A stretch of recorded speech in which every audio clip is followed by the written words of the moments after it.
Today, we're going to dig into the fundamental architecture of language. We're breaking down how every single sentence you've ever read or said is built, piece by piece, from just a few simple patterns. So let's start with a little puzzle. Think about it. We've got all these individual words, kind of like bricks just lying in a pile. How in the world do we take those simple parts and build something complex that actually means something? How do they arrange themselves to create these powerful images and tell stories in our minds? It can feel like magic, right? But it's not. It's all about following a blueprint. And the secret ingredient, the key component in that blueprint, is a powerful little building block called a phrase. This is what unlocks the entire structure of a sentence. So what exactly is a phrase? To really understand how to use it, we first need to look at the official definitions, the architect's notes, if you will. Our first definition here, from Blake, gives us the main idea. A phrase isn't just a random string of words. Nope, it's a team, a group of words that are related and work together to do one specific job in a sentence. And Lester adds a really important detail. A phrase does not have its own subject and a main verb doing the action, what grammar folks call a predicate. And that's what makes it different from a full sentence or a clause. It's a component, not a complete thought on its own. So, to sum it all up, think of a phrase like a pre-built Lego block. It has a main word that gives the phrase its name. We call that the head word. And then other pieces are attached to it. You can then just snap that entire block into a sentence to do a specific job. Now that we know what a phrase is, let's look at the most essential types. These are the core building blocks that form the very foundation and the walls of our sentence structures. First up, we've got the noun phrase. This thing is the absolute workhorse of our sentences, usually acting as the subject or object. What's so powerful, as you can see right here, is just how versatile it is. Take the exact same phrase, the boy next door. It can be the subject, the direct object, the indirect object. It can do all these different jobs. It's the same block, just used in different ways. Pretty cool, huh? Next is the verb phrase. Okay, so if the noun phrase is the who or what, the verb phrase is the engine. It's the action that makes the sentence actually go. It's what we call the predicator, the part that asserts something about the subject. It's the part that does the real work. Now, this slide really shows off the flexibility of prepositional phrases. Think of these as the connectors. Phrases like on the beach or with extreme caution.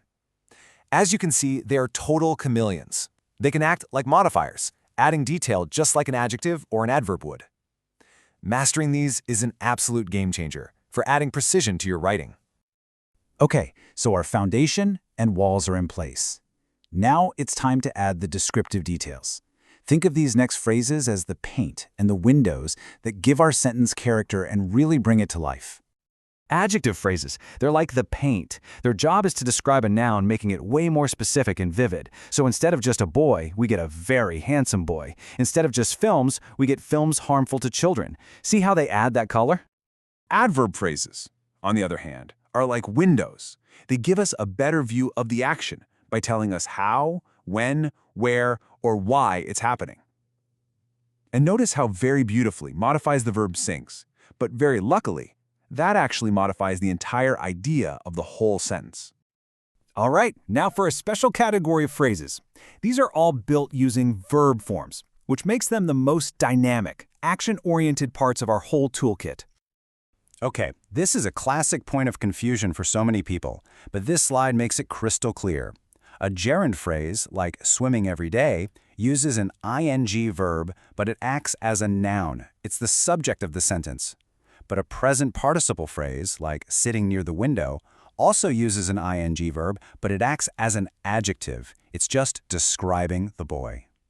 To round out our action phrases, we've got two more. The infinitive phrase, which usually kicks off with to, is a real chameleon. It can act as a noun, an adjective, or an adverb. And then there's the past participle phrase, which uses the past form of a verb, like in covered with mud, to act as a really powerful adjective.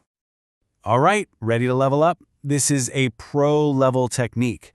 If you want to add some real sophistication and depth to your sentences, you need to know about the absolute phrase.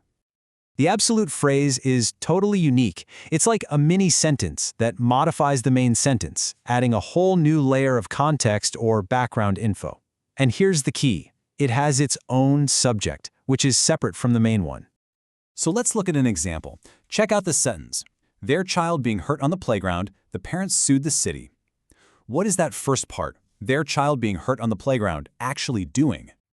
That's right. It's an absolute phrase.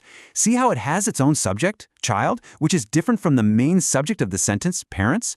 It's not just modifying a single word, it's providing the entire context, the reason why the parents sued. This is a perfect example of its power. It lets you paint a picture and deliver the main point all in one fluid motion. So, we've looked at all the individual blocks, the foundations, the walls, the descriptive paint, and even some advanced architectural flourishes. Now, let's put it all together. So here it is, your key takeaway, a simple three-step phrase finder. The next time you see a really long, complex sentence, don't get intimidated. Just break it down. Step 1, find the engine, the main verb. Step 2, find the subject by asking who or what is doing that action. Once you have those core pieces, you'll see that everything else is just adding extra detail. Ultimately, this isn't about memorizing definitions. It's about seeing grammar for what it truly is, a powerful, creative toolkit. So the real question isn't just about what these things are. The real question is, now that you know what the building blocks are, what will you build?